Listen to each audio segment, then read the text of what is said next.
the church now has AIDS. So that's a way of saying that our belief, our religion, and our politics have to be enacted. So by virtue this coming Sunday in my church of taking the Lord's Supper, I have to begin to say and speak something about policies, national, state, and local, concerning HIV/AIDS issues. Thank you. Thank you. After Zach, Brother Zach, the sister in the corner in the wheelchair here, she has a question also, right before you, okay? Okay. Thank you. My name is Brother Zach. My question is, Reverend Sharpton mentioned a little bit about it. I was upstairs in the educational forum, and some statistics, they were saying, 55% of black students who start high school drop out. Those are mostly black males. And 53% of Hispanic, or those who speak Spanish, drop out when they start high school, and most of those are males. And I wonder, does the church have a commitment or a creativity situation where we're going to use our people in the church, okay, to be creative enough to put together a curriculum that will inspire our young men and children to seek education. That's just how it was when I was growing up. I learned it in the church. And I'm gonna finish this with, I hear them talk about politicians. And this is what I remember as a kid. I remember when politicians and preachers used to teach, and the community was never out of reach. Sister in the corner.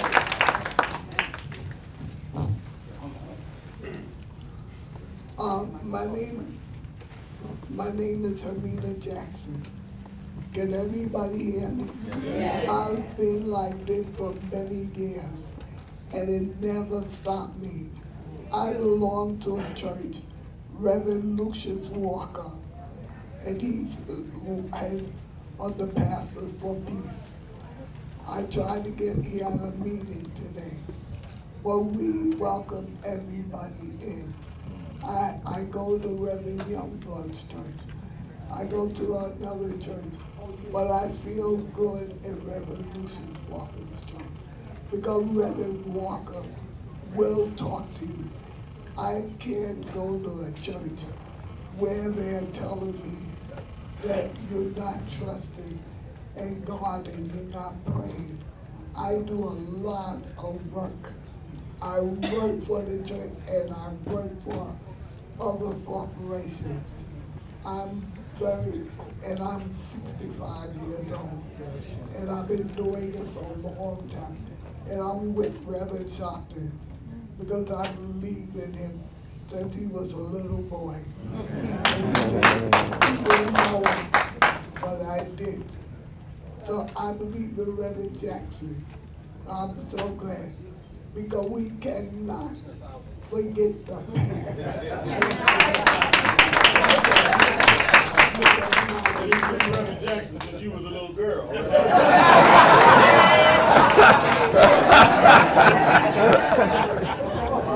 Always with Reverend Jackson. And with Dr. King, at first I didn't understand Dr. King, because I understood Malcolm, and I didn't understand Malcolm. But later on, as I got older, and my father started teaching me, I started to learn and learn from myself. And I found a pastor that will accept anything. And God said, feed us, feed. Did you come to see me when I was hungry? Did you come to see me when I was in jail? Did you clothe me when I was naked? Did you come? Oh Lord, I didn't know you were there. Yes, my children were there. And God knows all of us is one of his children.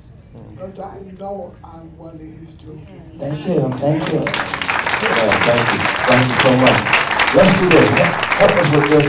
We have a brilliant panel right here, so instead of making statements, if you could raise a question the panel could respond to, that would keep our discussion going. Okay. Well, first of all, I'd like to address the fact that, everybody's talking about the church, when you are the church.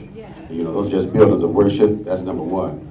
And number two, I hear a lot of activism, but I see very little activeness, you know, really in the community. And all these problems that I think that we address, that I've heard through the panels, I hear a lot of stuff, but I see it come down to one core issue.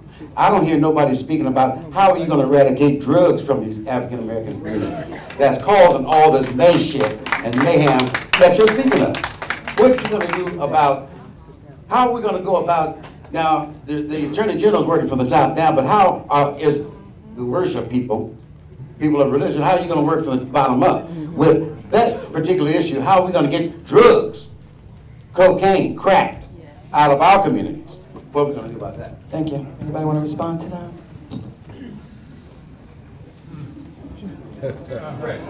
Sujay? Sujay's going to respond. Some of this is government policy. We know that this starts with the Mexican piece. We supply the guns. They don't make the guns there. We supply the appetite. They supply the drugs. So we're complicit in that relationship. The government knows poplar seeds are grown in Afghanistan and can follow them by satellite all the way to where we live. They know they're grown in Colombia, and they can follow them all the way down the Pan American Highway.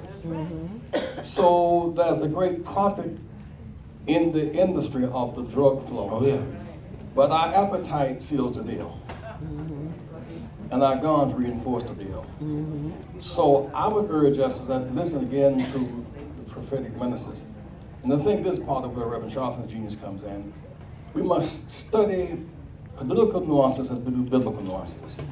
Many preachers are just politically naive.